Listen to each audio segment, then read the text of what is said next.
Welcome to The Lock Shop with Nielson and Hustler.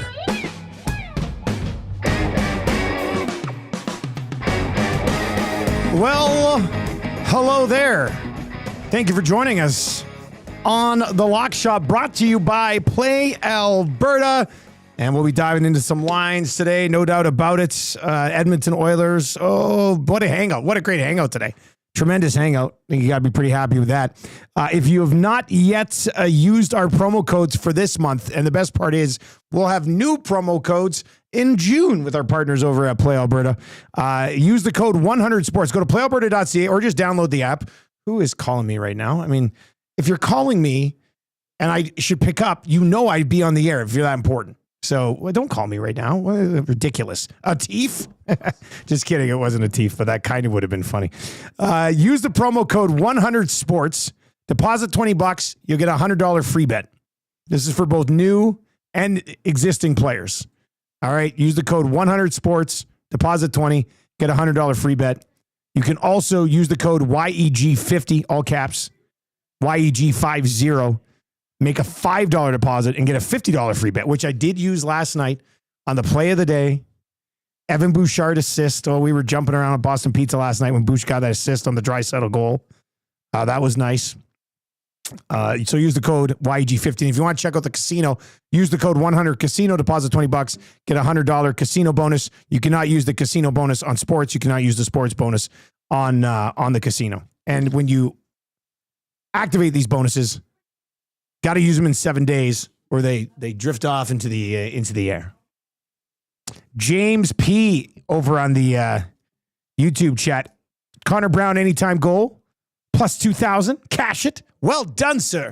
Well done. Hopefully many of you were riding with me on the Bouchard. I could tell who at Boston Pizza last night was with me on the Bouchard assist. There's just a different smile on their face when that hit. Like nothing against Draisaitl. Great play on the goal, banking it off the goalie, yada, yada, yada. Bouch assist. So you have to like that. Did they leave me a voicemail? Nope.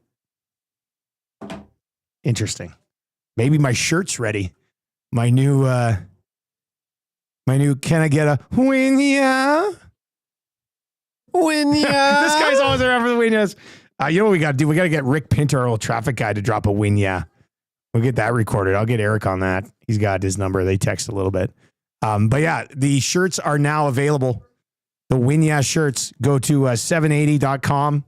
It's cool. I didn't even know they were going to do this for us, but there's an Edmonton Sports Talk. It's all their brands and then Edmonton Sports Talk right in the middle. Click on that. Can I get a Win Ya? And you order it now. Pick it up at Londonderry when it's ready at the Londonderry Mall location. And I'm sure they've already got some pre-orders. I know I pre-ordered mine. Excited for that. All right, let's lay out what we've already got up for you at playalberta.ca on our EST specials page. Jay's play of the day is up. My play of the day is up. The early bird bet is up. Probably put up something golf-wise coming out of the Lock Shop today, as we'll dive into that. And the DGen Den is working on the grandest of parlays, and that should be we needed one more Darnell Nurse shot last night to cash like a plus 800 DGen Den grandest parlay, and that kind of sucked. But here's what we got so far. Early bird bet of the day, Rupe Hintz with a point, Ehlers with a point, Cole Perfetti, 2 shots on goal. That's plus 425. Then I just locked in my play of the day. You'll see it on Twitter. We're 4-0 in the Play Alberta era on the play of the day, trying to run it to 5-0. And this would just be hilarious. Toronto would melt down.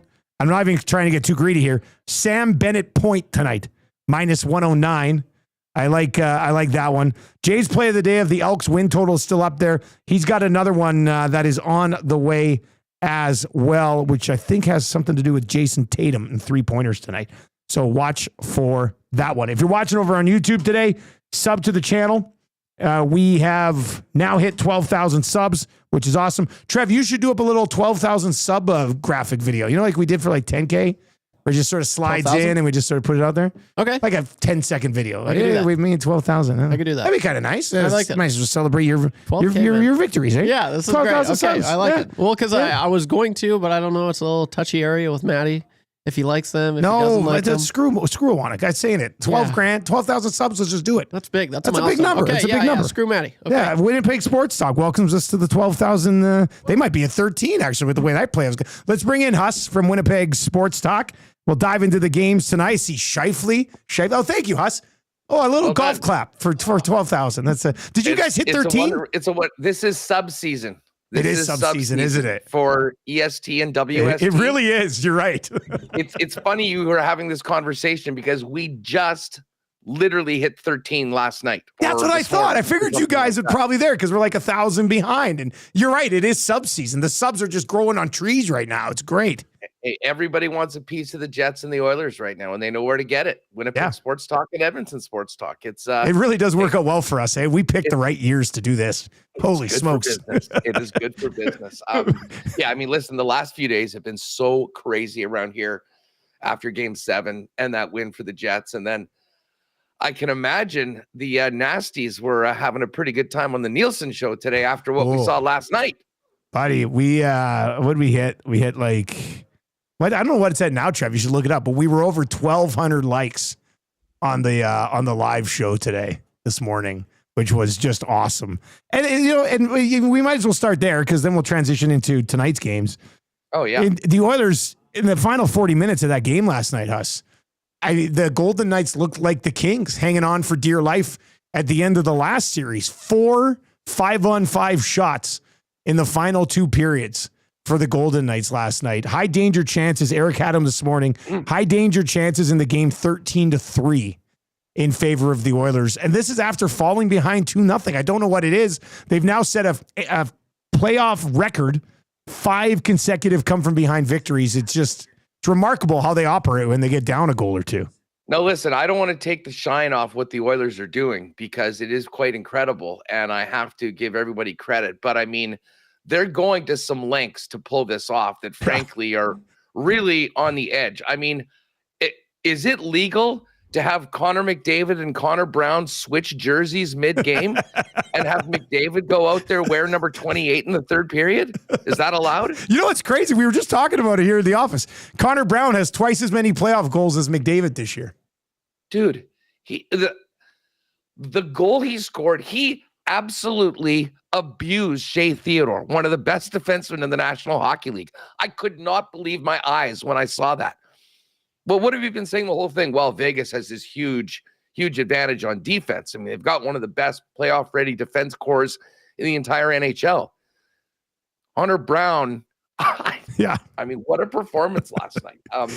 And we're watching the game and this happens, and I'm like, didn't he go 70 games without scoring a goal or something last year? Yeah. And now he's here making massive contributions in the play. Look, that's what the playoffs is all about. It really is. Like, everyone needs to have their horses, and let's face it, the horses on the Oilers are super elite more than just about anybody else, but you don't win with just a couple guys.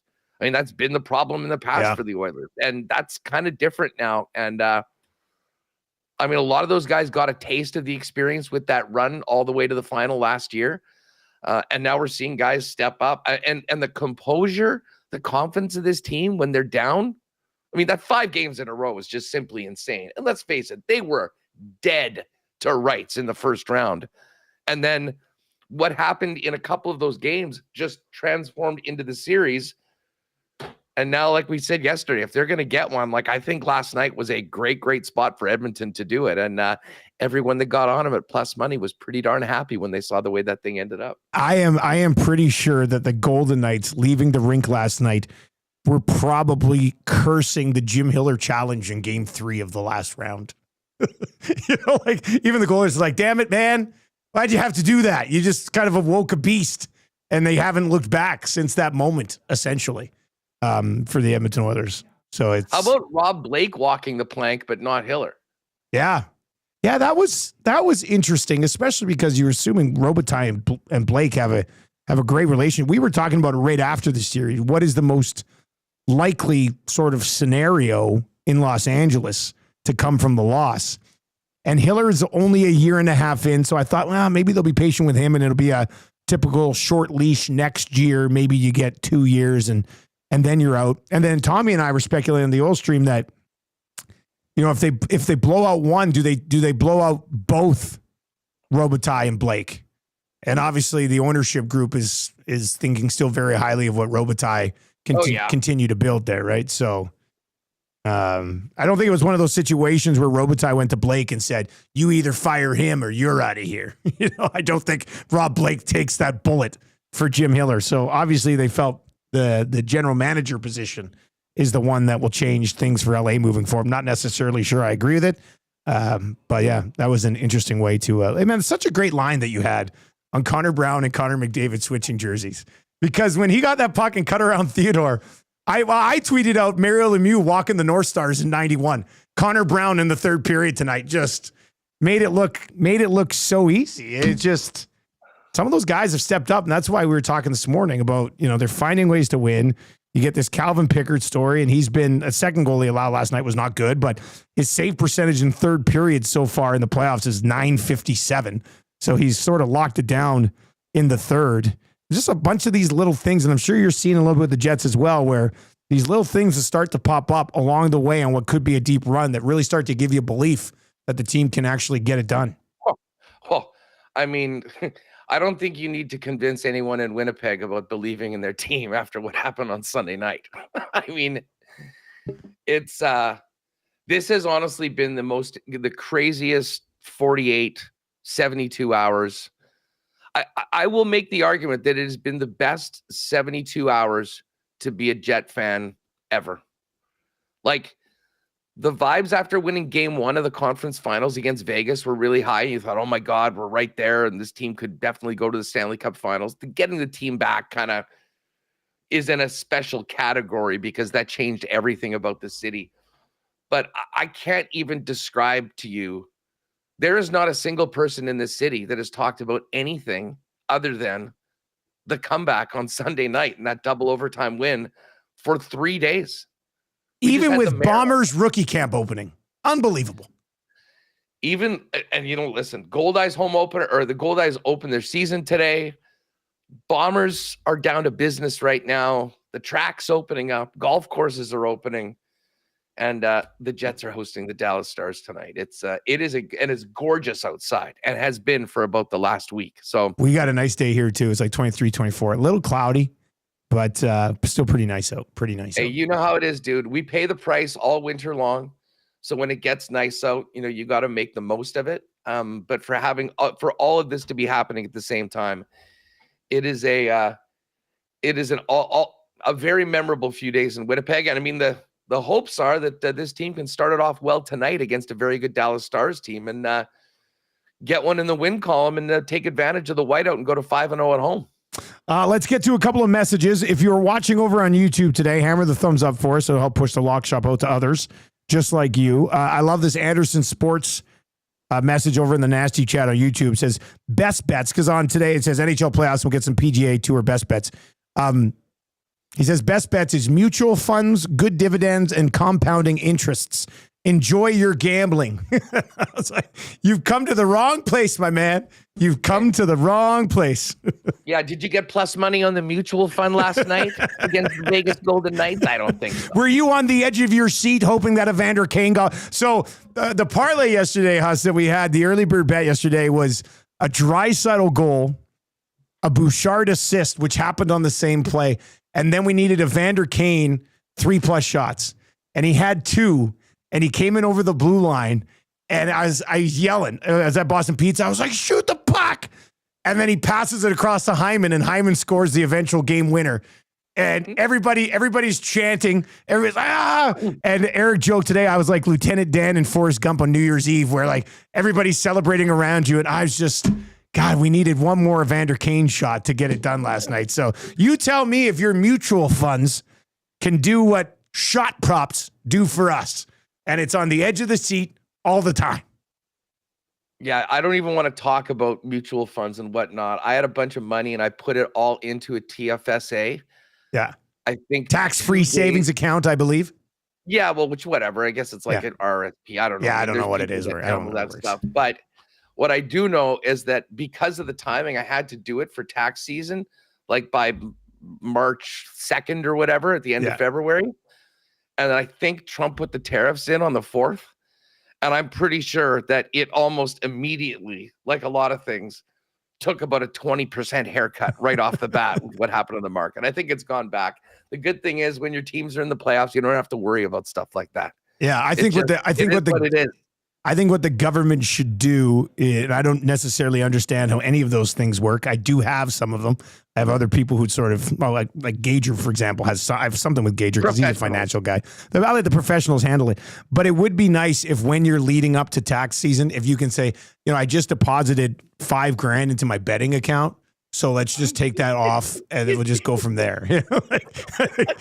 We got to get to a point where that's allowed, right? I think that's probably. You should be able to. Okay, this is a proposal. This is a proposal. If you are a Canadian and like a fan of a team, like in your own city, like at Nasties with the Oilers, WSTers, Jet fans here in Winnipeg, you should be able to write off futures on your own team to win the Stanley Cup. Yeah, I think that's a proposal that I think could have some legs. You know what? No, like you can't bet other teams, but you're investing into your own community, into the positive benefits of your team and your city. That should be tax deductible.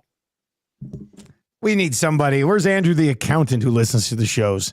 Let's see what we can make happen here. I think it would be. I can't believe I came up with this incredible idea just after the election. You could have ran on that platform. That's the sort of platform that could have shifted the balance of power in the entire. And people say, "Well, but you do what you say," and you show just a steady diet of receipts of all these different numbers that you've got the Jets on to win the Anyone Stanley wants Cup. to see the open bets? No problem. That would be awesome. Hey, just while we're talking about nasties, funny story. 2 days ago. So I guess this was the day after. So Monday night, I get a call from a friend of mine and a client of WST. Okay. And he's in a sports bar in Boston watching the Knicks Celtics game. And what's up? How's it going? Oh, you're going to be there. Okay, I'll see you when you get back. He's like, hey, I've got someone that's a big fan and wants to talk to you. I'm like, okay. So he puts this guy on the line who says, Huss, great to meet you. I'm a nasty, a fan of EST and WST, living in Calgary, but originally from Edmonton, was with this guy on business in Boston. And he goes, I love the lock shop. I've been wanting to reach out to you, but this is the perfect time to do it. We need a bet right today.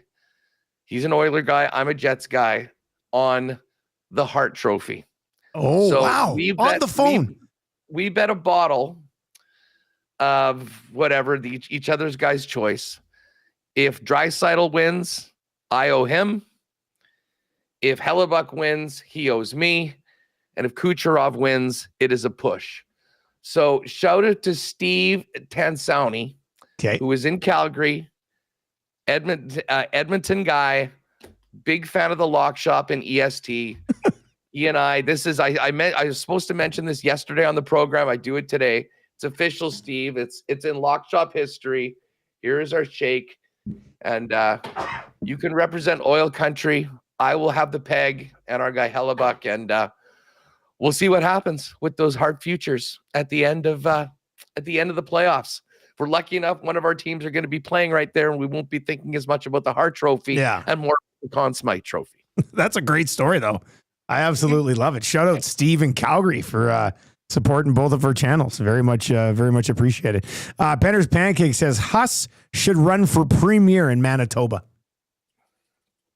I've been asked. You get votes. You'd get votes. Did you say I've been asked many times? Many people have tried to get me to again. I mean, listen. Can you imagine?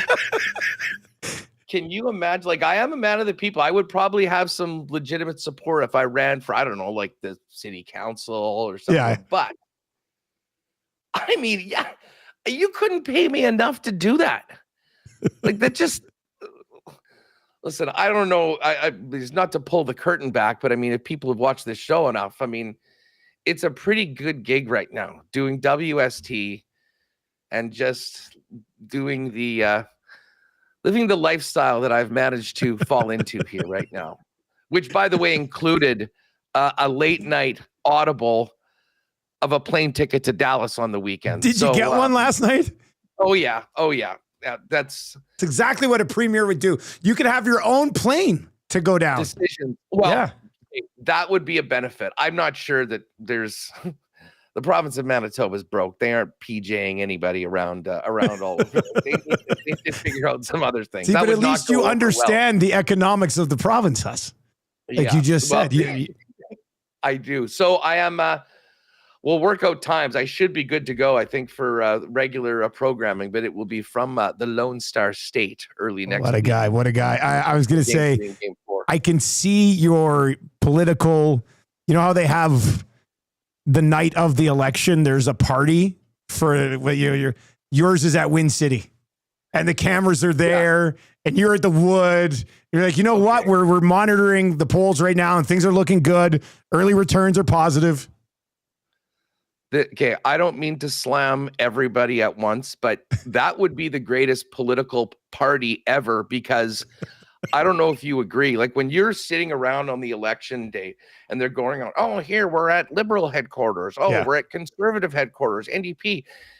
And you look at the people that are there, like the political hardos. Yeah.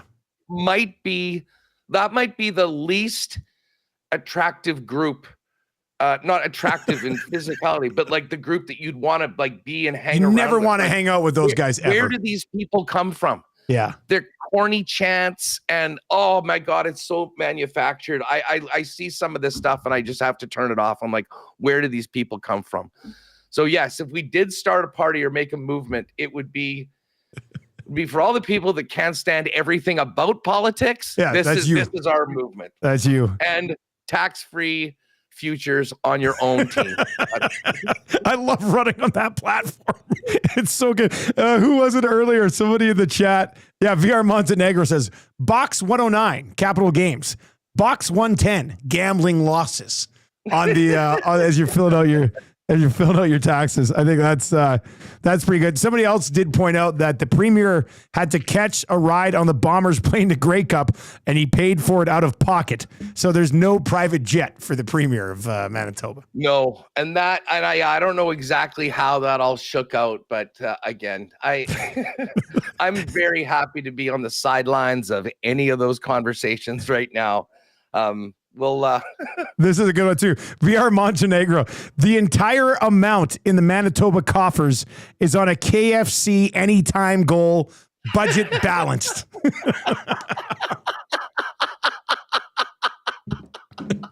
I don't mind Kyle Connor to score tonight, by the way. Yeah, well, of course. What do you think of my Perfetti? Over 1.5 shots I threw into the parlay earlier. I mean, I think he's hit over 2 for 4 games in a row or something. He is, oh my God, he's playing so well. Yeah. He has really emerged. I mean, he's a Jet hero forever now after the tying goal. Here's a funny thing. Can you imagine what needs to happen in the circumstances to have a Game 7 double overtime game and series winning goal be overshadowed by another goal in the same game? Yeah, you're right.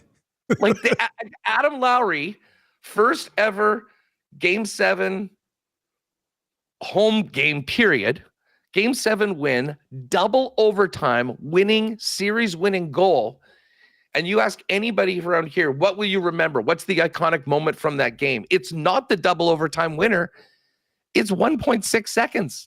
It's tying the game the way they put did. It on a shirt, right? 1.6 seconds. Like right there. Well, that's it. You'll love this. Our friends at Boston Pizza. Yeah. I'm not sure if this thing's come over yet. Remember the Austin 316 shirt? Oh, of course I do. It's arguably the new one. Yeah.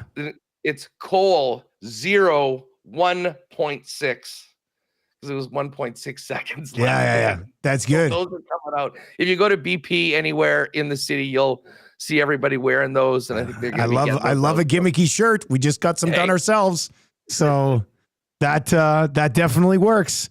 As let's dive into these games tonight, and then we'll get to some picks at the Truist Championship. PGA action this week leading up to obviously a major next week. Gary from Winnipeg does text in, Huss. It says, happy Wednesday, guys. Over the last couple of days, I've been checking out the sports podcasts from Dallas. Their consensus down there is Dallas will take down the Jets in 5 games. Any comments? Huss, what do you think about these 5-game predictions rolling out of Dallas? Listen, I absolutely, you look at The Athletic, you look at all the experts, the Spit and Chicklets guys went through it. Everybody is picking the Stars, and I absolutely love it. Almost every time when all of the so-called experts line up on one side, you can almost count on it not going the way everyone is thinking that it's going to be. Listen, I get it. Dallas is a hell of a team, and they beat Colorado, and they did in spectacular fashion. But much like we've seen all year long, I don't think people understand just how good this Winnipeg Jet team is when they're playing Winnipeg Jet hockey. And listen, they got off of it quite a bit on the road. But I mean, for them to have won a series without basically anywhere close to normal Connor Hellebuck, without Gabe Vilardi for 4 games, without Ehlers for 5 games. Yeah. And then game 6 and 7 without Mark Scheifele and without Josh Morrissey. We've talked all year long about the depth of this hockey club. And they really took it to St. Louis in the second half of that game, and especially in overtime. So take those predictions for what they're worth, which is nothing, Gary. And as I say, like, you know, I mean, the Jets are series underdogs anywhere you look. But then when you look at, you know, the Mike Kellys of the world, money pucks, and they put it all in, they've got the Jets like 55 to 58% chance of winning. Now, listen, could they lose? Of course. Dallas is an incredible team. But anyone writing off the Jets or saying that this is going to be done very quickly, I think are in for a rude awakening once this series gets going tonight. And, you know, even without Josh Morrissey, I kind of feel like there is going to be a huge boost. Like I'm thinking this Winnipeg Jets team almost picks up where they left off on Sunday night. And, you know, like, what do you expect from Dallas? Because Dallas, admittedly, they've got the extra day. Yeah. But, you know, while the Jets had this insane comeback and gutsy win in game 7, that was like the Mikko Rantanen series. It was like he rose up to do it against the Avalanche. There's not that same juice between Winnipeg and Dallas, except for the fact that the Jets whooped them pretty good in some big games down the stretch and, you know, forced, I think, a lot of people to respect them as the best team in the Central Division. Yeah, we were talking about this a little bit this morning on our show. I think it was right after we had Jamie McLennan on. And I'm not too sure what to expect tonight because of the way that both of these teams are coming into this thing. Like both of them on all-time Game 7 highs. So, like, is it getting back to a Game 1? Is it a bit of an emotional letdown because of how high you would have been riding? And do we see maybe a bit of a rope and dope game tonight? I'm not sure. That's why I have such a hard time on reading this game. And even, I mean, it's essentially a pick 'em. The Jets are minus 111, Dallas is minus 118. So I think a lot of people might be viewing it the same way. I think you make an interesting point, and maybe the Oilers are a bit of an example of this. If you see Winnipeg picking up where they left off on the periods of dominant play to end their last series, you know, the Oilers, outside of the 10 minutes where they casually fell behind 2-0 to start that game, I mean, they did a very good job of picking up where they left off, which isn't always easy to do. We always hear people say, oh, you know, momentum even from game to game, let alone series to series, really carries over. But with the way that both of these teams are coming in, man, I mean, I don't have a clue. I don't have a clue how tonight's going to go. The one thing I do have a clue in is that we're getting our MVP back. You think he's going to be back after that? Yeah. Oh, yeah. I mean, if you saw how dialed in he was in overtime, and then, man, he had it's a dream quote yesterday if you're a fan of your team, especially in one of the smallest markets. Murat Atesh of The Athletic asked him yesterday at the end of the presser, you know, because he mentioned that in game number 1, the fans were all chanting MVP beforehand. And he said, you know, that was so cool. It's a moment I'll remember the rest of my life. I just love the support I get from here. And obviously we know how the series went. So he was asked about it that it was even louder for game 5 after those ugly games than 3 and 4. And then game 7 was even more so. And it really, truly was every single person in that building trying to build and bring Connor back up to where we know he can be. And he said something along the lines of, there's no real way you can even put it into words. And that's why I'm happy that I'm going to be a Jet for life. And, when you hear a guy like that say something in this market, I think with all the narrative around it, it really does, it's special. But as far as the actual act of playing goal, dude, he got, it's the ultimate mulligan of all time. Yeah. I mean, if they don't come back, we are talking about Hellebuck. What do they do moving forward? I mean, what do they do? They just keep going with them. But until you're able to win that series, that would have been a black cloud. And I think he is just going to be absolutely freed up. He's played incredible against Dallas this year. I think I told you this. Dallas scored 5 goals in 4 games against the Jets this season. Yeah. Finished up with that huge game, which was basically for the Central Division. Jets went into Dallas, beat them 4-0. It started that skid at the end of the year for them. So, listen, Dallas is an incredible team. It's not going to be easy, but the Jets are very live in this series. And I think if they are going to win, it will be because Hellebuck turned back into Connor Hellebuck, unlike what we saw for the most part of round number 1. And I think we're going to see that starting tonight. So are you an underplay tonight? You think it's the under 5.5? The game 1s are always weird. Yeah. On that, but like if you like the Jets, I mean, a Dallas team total under is something that, to be honest, I'm kind of thinking about a straight up bet on Connor Hellebuck. Yeah, under 2.5, it's plus money. I'm seeing like plus 116 or something like that on Dallas under 2.5 goals. Yeah. So, but I mean, I think this is more one we'll feel it out. I mean, obviously, I'll have a money line bet and we'll put something together.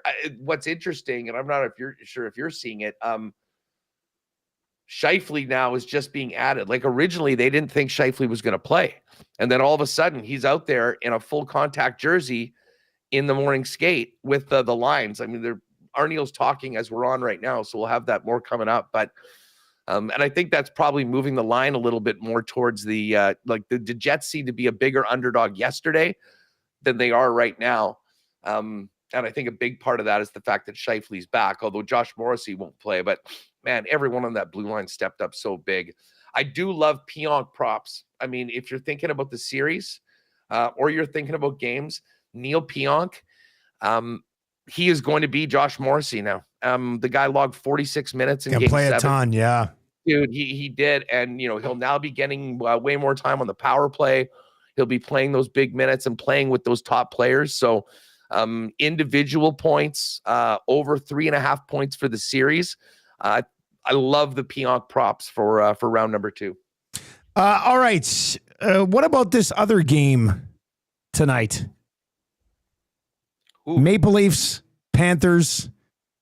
I think we'll see a bit of a different start to this game than we did the last one, but I don't know if Leafs fans are hoping to see blood on the ice for what happened with Stolarz, but any leans on this one?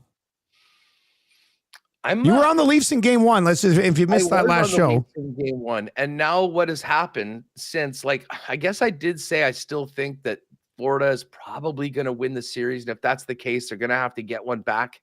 And maybe tonight is the night. My biggest question is, can Joseph Woll get the job done? It's just brutal to lose your starting goaltender at this point. And Stolarz had been really, really good. But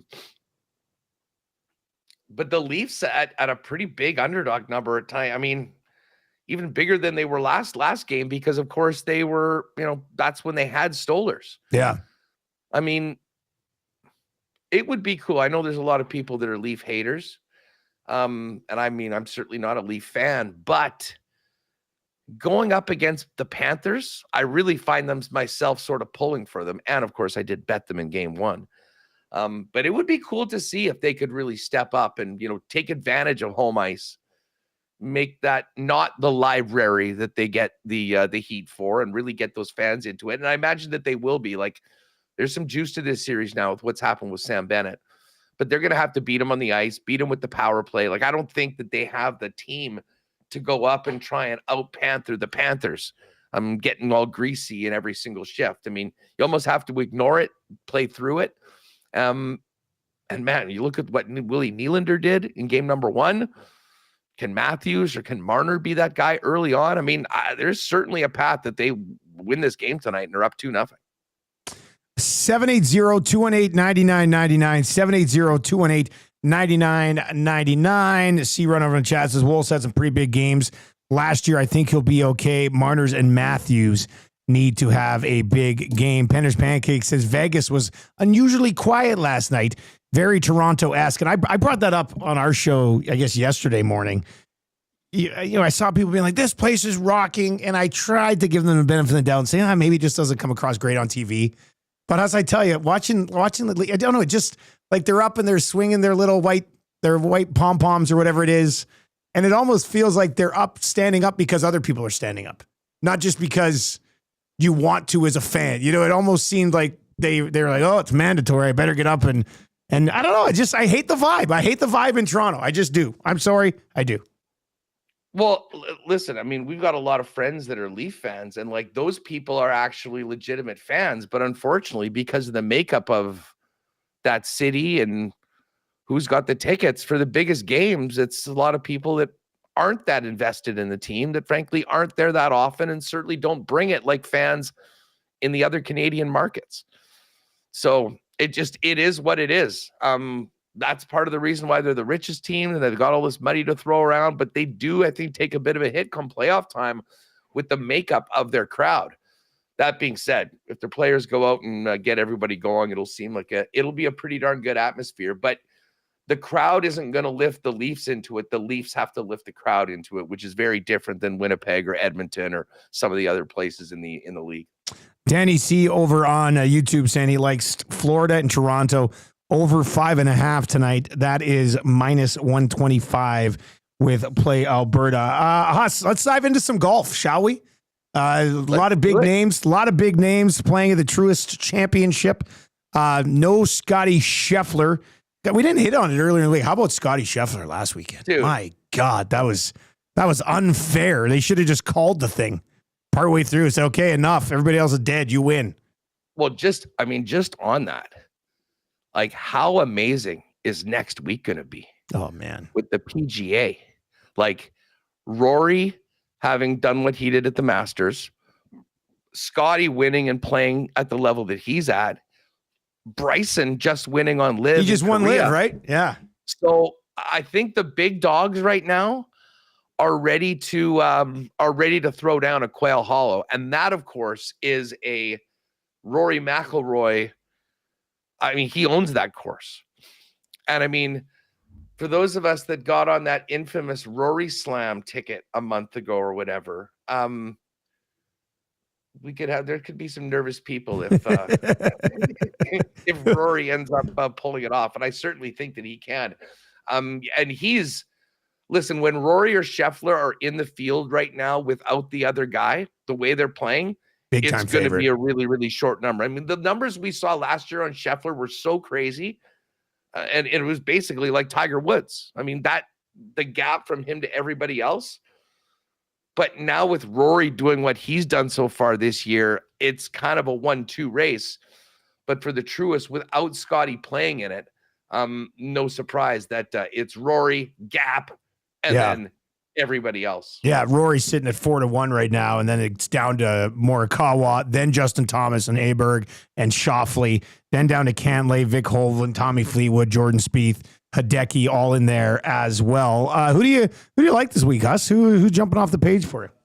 Well, with these elevated events, I mean, my pal Jeff Feinberg was talking about it. He says, it's tough to be poking around at the 80-1s and the 66-1s because in the elevated events, big money elevated events, we're usually, especially right going into a major, we're often seeing these guys that are ready to go. I mean, I do think that JT is, we talked about those other guys that have won. Him getting back into the win column and being ready to go makes him, I think, very, very live for this tournament and for, obviously the tourney next week.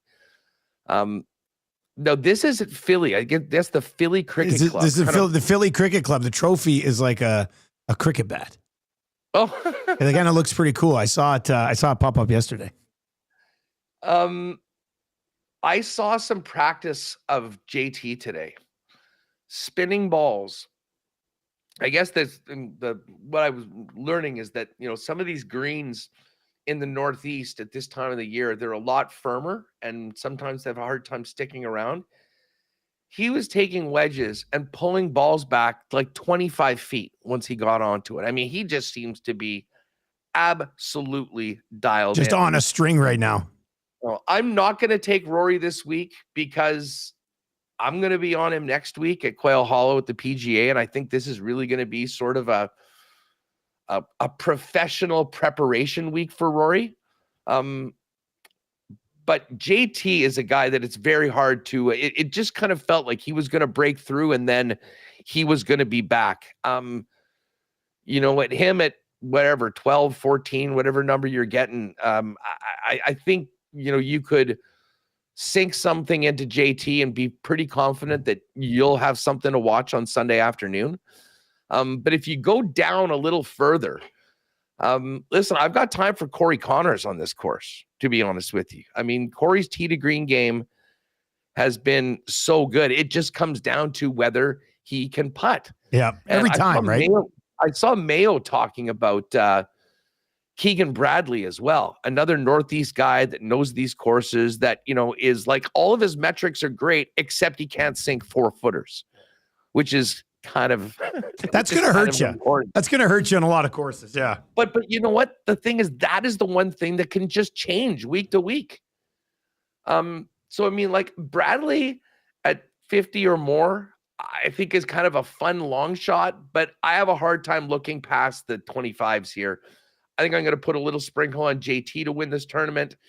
Ludwig at 16-1 or in thereabouts, I think is probably something that I could get on board with. But who I'm kind of leaning, and we haven't talked or really heard about him, and he's had the most crazy season so far, is Vic Hovland. Been all over the place. He was lost and then comes out of nowhere to win the Valspar. And then as we've seen him at the Masters and other tournaments, I mean, I really sort of think that he is back. So I know these guys are probably more focused on the PGA Championship, but there is a big, big check waiting for the winner of the Truist. And I think we'll see one of these guys near the top right now. But my favorites, I think JT, Aberg, Vic Hovland, outside of obviously Rory McIlroy, who's the favorite. But I don't think this is the week to jump on Rory. I think it's next week at Quail. I think I really like, let's just say we put together a little top 20 parlay here. I really like your Justin Thomas play. I was looking at him as well, so we can definitely put JT in the mix. Here's a couple other guys that I look at. I know you don't necessarily like them, but Patrick Cantlay at 16-1. He's been playing relatively well. He's got a pair of top 5s. He's got 3 other top 15s on the season. Hasn't won in almost like 1,000 days. And we just saw JT kind of kick that. So I think Patrick Cantlay's not a bad play here. He's not like a household name, but he's a name that we're familiar with doing so much golf in the lock shop. But Daniel Berger, he's got 2 top 3s, 8 top 25s this season, buddy. He's been playing very well. When we look at all of these other names, I think he was T3 in his last start. So I like Daniel Berger. That's a 30-1 number right now. And then I'm on this guy quite a bit. I'm just not going to not be on him. But Shane Lowry at 33-1, I actually really like that number as well. But I mean, if we're building that, I like the Justin Thomas. I was looking at Vic Hovland myself. I don't like Cantlay, but I like Cantlay this week. Well, and if you're putting together, like the one thing I'll say about Cantlay, and you know what, he might be a really great outright this week. Like you mentioned, it's been so long that he's won. I think the win would really mean a lot to him right now. Whereas I said, a lot of these other guys are, I think, playing this tournament to be ready for next week. But I think Cantlay is a lock for a top 20. I mean, if you're putting him in on something like that. And to be honest, Daniel Berger, like more so than Lowry. I think Lowry, and especially because of what he's done so far this year and his performance in majors, I think he might be one of those guys that, is kind of focused on next week at Quail. But Berger's been so consistent. I mean, I think Berger, if you're thinking about top 20s, Berger's a guy that I like. Obviously, we talked about JT and Cantlay for sure. That could actually turn into a pretty nice one. Yeah, I think that's probably where we'll go here. Let me just see Berger. Let's see his recent results. He's had 4 career wins, which is actually pretty impressive. So yeah, he's T3 at the RBC Heritage. That was his last spin. And then he was T21 before that, T30, T20, T15, T25, T2. So in the last 8 events, T30 once, and outside of that, it's basically been a steady diet at T20s.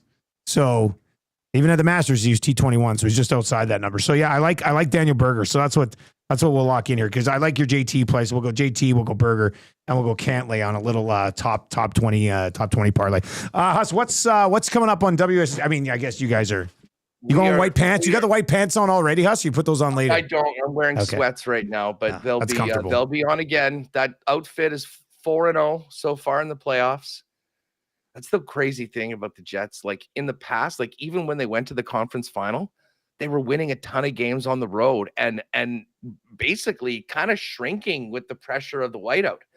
And it's just gone the exact other way. I mean, this crowd is just lifting them up. It is going to be bananas in that building tonight.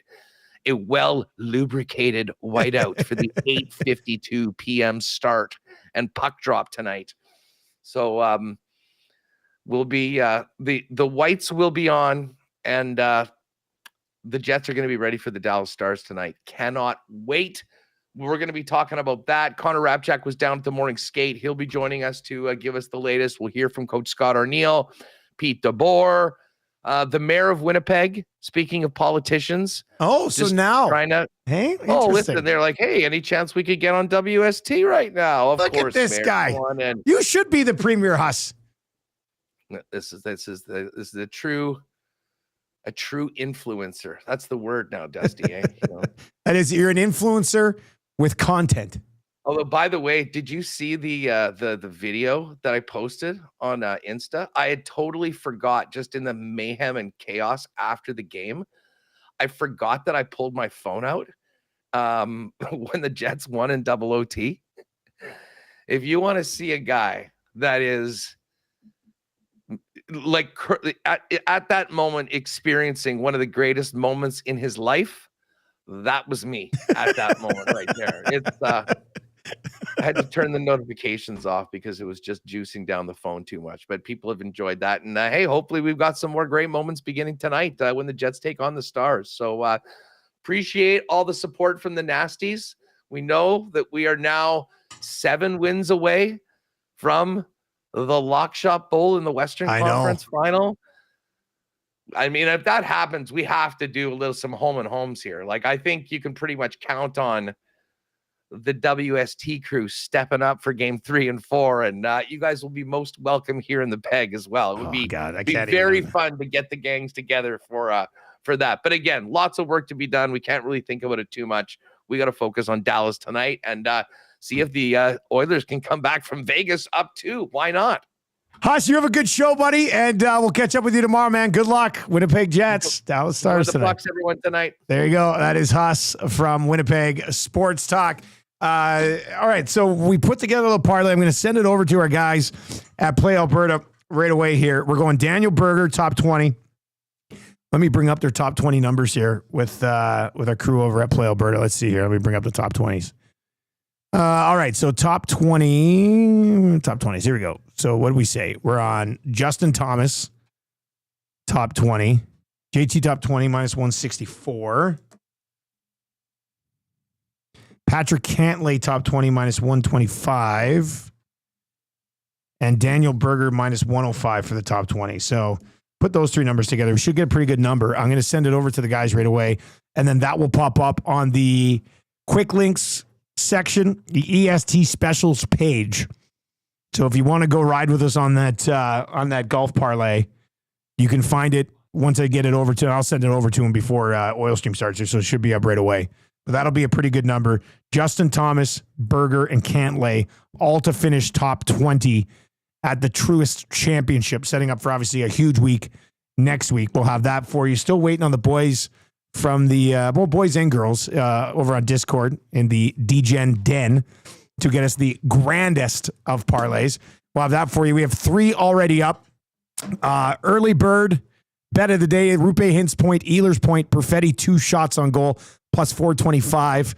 My play of the day, Sam Bennett with just a point tonight at minus 109 to run the play of the day to 5-0 in the Play Alberta era.